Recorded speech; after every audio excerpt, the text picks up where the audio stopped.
After we won the championship in 1958, I decided that it was time to either move on or get out of the sport because Really?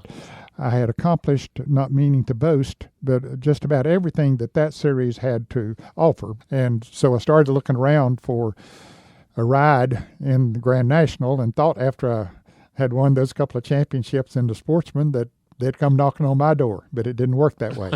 And so I had to go out and start knocking on doors.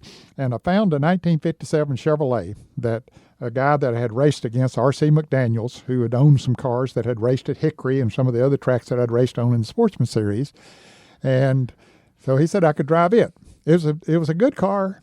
It was a fast car. You could run up front with it, but it was not very durable. But anyway, I drove that car for a few months off and on.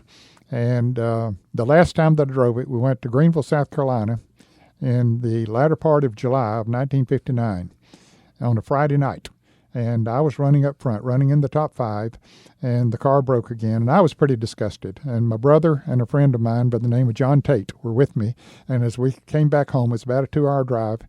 And I said, guys, I got to change my career or the way that I'm doing it, or either just quit. They said, what are you going to do?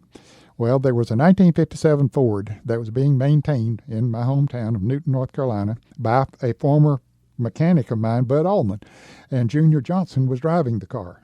And they were building Junior a new Dodge to run in the Southern 500 at Darlington. And I don't know, I guess there had been Dodge cars that had raced before that. I don't know if they had been or not, but anyway, the guy that owned it, Paul Spaulding from Syracuse, New York, was going to sell this 57 Ford, and I knew it, and I said, I'm going to go down there and I'm going to buy that car tomorrow.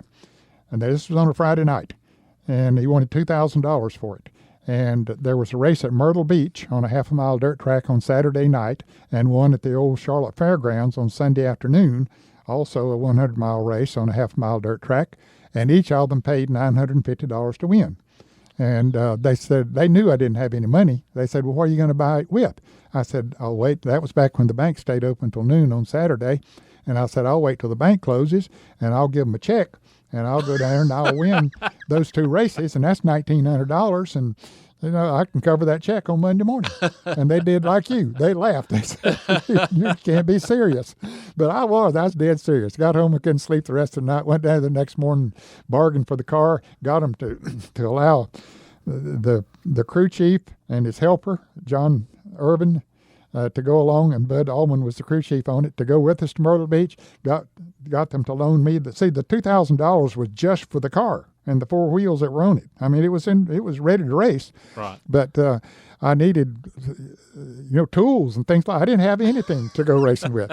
And so I got them to loan me everything that we needed to go racing that weekend. The tow truck and everything, an extra set of tires and everything that it could get, and still got it for $2,000. And I waited till the bank closed, and I said, I'm going to do it. And I wrote them that check. We took off to Myrtle Beach, got there too late to practice.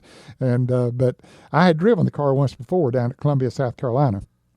And so I knew the car pretty well. We qualified 8th for the race, but after I got used to it, I got up battling for the front. And probably the hardest race I'd ever drove in my life. But I had a mission. I had something I had to do. Yeah. And makes a difference. And and so it came down to the end that Bob Welborn and Bob was driving Chevrolet and I was running his 57 Ford, and we were having a tremendous race, just swapping the lead sometimes 1 or 2 times a lap. And fortunately for me, as we came off of the 4th turn to get the white flag, I was in the lead. But I looked up in the rearview mirror, and Welborn was headed towards the pits. He'd broken a wheel down, and I was home free. We were over a half a lap ahead of, I think Lee Petty was running 2nd or 3rd, and he wound up, I think, running 2nd. But anyway, I went on and won the race. And then now, where was that again? That was at Myrtle Beach, South Carolina. Yeah, and that was a Grand National event. That was a Grand National event. Okay. Yes, and but our job was only half done, and there's a little side story to that. I don't know how much time we got. Keep going. And back then, the way that they built the steering wheels up so that you get good grip on them, the steering wheel, the grip was no more than the size of your thumb. And what they would do was the racers would wrap foam rubber around there and put electrician's tape around it to hold it on there. That would give you a good grip, a soft type of a grip, and also it was bigger so that your fingers wouldn't crimp and go bad on you, really. And so they had just done that to the steering wheel. But I didn't know until the race started that whoever wrapped that electrician's tape around had wrapped it backwards. The sharp edges, that tape was cutting on my hands. Oh, wow. And at the end of that race, I could literally see the bones in the hand, on my right hand. No kidding. It had just gone through the skin, through the meat, down to the bone in my hand. It was bleeding. And so they had to put a tourniquet on my right arm to stop the blood flow. Did they really? Out on the racetrack, they didn't have a victory lane, so we got the trophy presentation made and that. So we headed back to Charlotte, and there was a little hospital at Conway, South Carolina, and that was on the way home. And so I stopped there, and they bandaged the thing up and put some antibiotics on it, and to keep it from getting infested, I guess. And anyway, we went on to Charlotte, worked the rest of the night on the race car, and got it ready to go again. And I was a total wreck, but the job had to be done. Yeah. And got out there, and I was running in fourth place.